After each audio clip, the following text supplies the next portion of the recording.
नमस्कार दोस्तों, मेरा नाम डॉक्टर कुशल नरूला है। मैं एक इमरजेंसी फिजिशियन हूँ। आज हम हार्ट अटैक के बारे में कुछ जानेंगे। हार्ट अटैक के लक्षण क्या होते हैं? हार्ट अटैक एक्चुअली होता क्या है? हार्ट अटैक को हम मेडिकल टर्म्स में एमआई बोलते हैं। एमआई मतलब मायोकार्डियल इंफार्क्शन।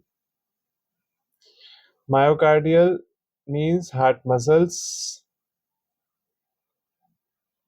इंफार्क्शन मतलब डेथ। तो बेसिकली क्या होता है कि हार्ट को काम करने के लिए, हार्ट मसल्स को काम करने के लिए उसको खुद को ब्लड चाहिए होता है, ब्लड सप्लाई चाहिए होता है। हार्ट पूरी बॉडी को ब्लड सप्लाई करता है, पर लेकिन उसको खुद को काम करने के लिए भी ब्लड चाहिए होता है। और वो जो ब्लड है, हार्ट, ये मैं बेसिक सा एक स्ट्रक्चर बना रहा हूँ। हमारे हार्ट में 4 चैम्बर होते हैं और इन चारों चैम्बर से ब्लड निकलता है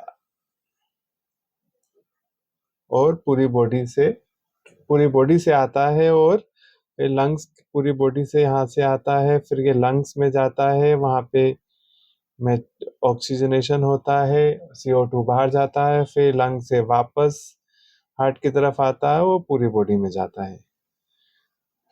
तो ये जो ब्लड पूरी बॉडी में जाता है, इसमें ऑक्सीजन रहता है, सारे ऑर्गन टिश्यू को ऑक्सीजन सप्लाई की जाती है।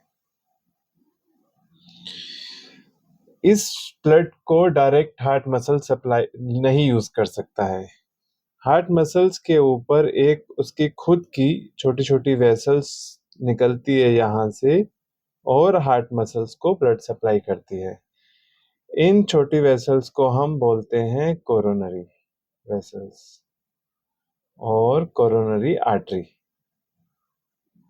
तो कोरोनरी आर्टरी वैसी वेसल है जो हार्ट मसल्स को ब्लड सप्लाई करती है, ऑक्सीजन सप्लाई करती है, ताकि वो प्रॉपर तरीके से लाइफ लॉन्ग बीट करता रहे और पूरे बॉडी ऑर्गन को ब्लड सप्लाई करता रहे। तो होता क्या है कि ये जो कोरोनरी आर्टरीज होती हैं, ये बहुत ही पतली होती हैं वेसल्स, और इसके अंदर फैट एक्यूमुलेट होता रहता है। और ये फैट जब इस इतना बढ़ जाता है कि इस वेसल्स के अंदर जो ब्लड ट्रांसपोर्ट हो रहा है वो रुक जाता है। और ये क्योंकि कोरोनरी आर्टरी है, ये खुद हार्ट मसल्स को ब्लड सप्लाई करती है, तो जब ये ब्लॉक हो जाएगी तो हार्ट मसल्स को ब्लड नहीं मिलता है। तो हार्ट मसल्स को जब ब्लड नहीं मिलता है तो वो मरने लगता है। तो जब हार्ट मसल्स मरने लगता है तो वो कुछ लक्षण लेकर आता है। अब कौन कौन से लक्षण हैं? मैं जो लक्षण बताने वाला हूँ वो ज्यादातर पेशेंट के अंदर पाए जाते हैं, जैसे चेस्ट पेन, स्वेटिंग, पसीने आते हैं उसको, चेस्ट पेन के साथ उसको चेस्ट हैवीनेस भी महसूस होता है,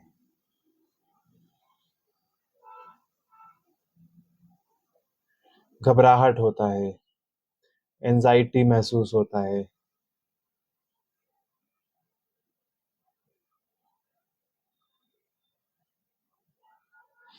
ये जो चेस्ट पेन होता है, ये राइट साइड भी हो सकता है, लेफ्ट साइड भी हो सकता है, सेंटर में भी हो सकता है। ज्यादातर सेंटर और लेफ्ट साइड में चेस्ट पेन पाया जाता है, पर लेकिन राइट साइड में भी हो सकता है। और पेशेंट हमें बताता है कि छाती में ऐसा लग रहा है कि जैसे एक पत्थर, भारी सा पत्थर छाती के ऊपर रख दिया है। और काफी सारे पेशेंट ऐसे होते हैं जो छाती पे ऐसे मुट्ठी बनाकर अपना हाथ रख के आते हैं छाती पर, कहते हैं दर्द हो रहा है। वो पिन पॉइंट नहीं करते कि इस पॉइंट पे दर्द हो रहा है। कुछ पेशेंट्स ऐसे होते हैं जैसे इम्यूनो कॉम्प्रोमाइज पेशेंट, जैसे डायबिटीज, उसमें ये सारे फीचर्स हो सकता है साइलेंट हो, ना आए, तो उनमें अंदर साइलेंट हार्ट अटैक आता रहता है। तो जैसे मैंने आपको बताया, मैं फिर से रिवाइज करता हूँ आपको। चेस्ट पेन ज्यादातर लेफ्ट साइड सेंटर में, और ये चेस्ट पेन जो है शोल्डर की तरफ जाता है, ज्यादातर लेफ्ट शोल्डर, लेफ्ट आर्म और लेफ्ट हैंड में जाता है। नेक में जाता है, जो में भी जबड़ों तक भी जा सकता है, और कुछ कुछ पेशेंट में राइट साइड में भी जा सकता है, राइट शोल्डर, राइट आर्म में, या फिर दोनों शोल्डर्स में। तो चेस्ट पेन के साथ स्वेटिंग होती है, प्रोफ्यूज स्वेटिंग रहती है, पेशेंट में अंदर घबराहट रहती है, उसका बीपी लो हो सकता है, धड़कन बढ़ सकती है, कम भी हो सकती है। तो ये सब फीचर्स हैं, ये सब लक्षण हैं चेस्ट हार्ट अटैक के। तो ये किन पेशेंट में हार्ट अटैक ज्यादा पाया जाता है? जो स्मोकिंग करते हैं, जिनका वेट ज्यादा होता है, ओबेस होते हैं। अब आजकल क्या हो रहा है कि हम यंग एज में भी हार्ट अटैक देखने को मिल रहा है। उसके मल्टीपल कारण हो सकते हैं, जेनेटिक्स भी होता है, फादर मदर को है, ग्रैंड पेरेंट्स को है, तो जेनेटिक लिंक भी पाया गया है हार्ट अटैक में।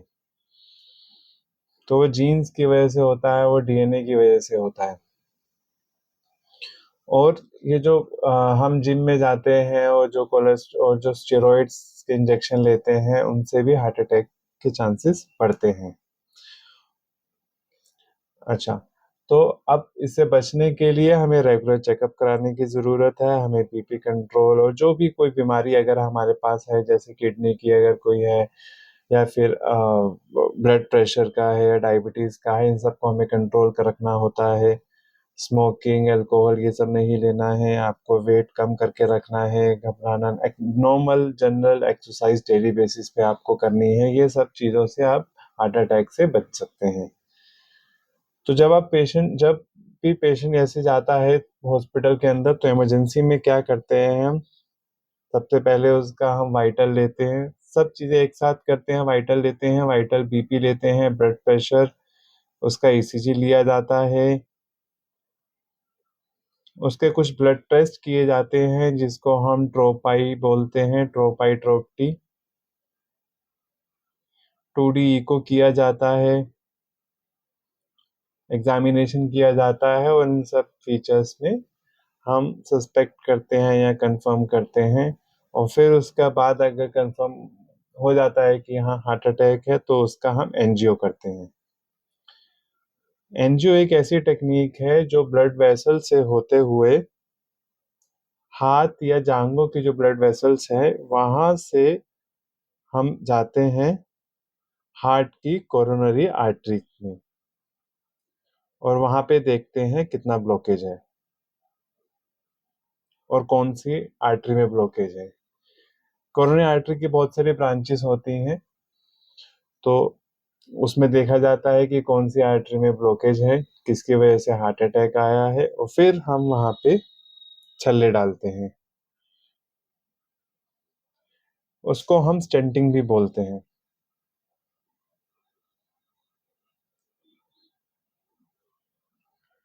स्टेंटिंग के साथ फिर रेगुलर बेसिस पे उनका कुछ मेडिसिन होती हैं, जैसे इकोस्प्रिन, एस्प्रिन मेडिसिन चलती हैं ये, एटोर्वास्टैटिन, क्लोपिडोग्रेल। तो ये कुछ मेडिसिन हैं। इसके अलावा और भी मेडिसिन हैं। बीपी अगर है तो बीपी की मेडिसिन, हार्ट रेट को कंट्रोल करने की मेडिसिन। तो ये सब मेडिसिन से पेशेंट को डिस्चार्ज किया जाता है और ओपीडी में फॉलोअप किया जाता है।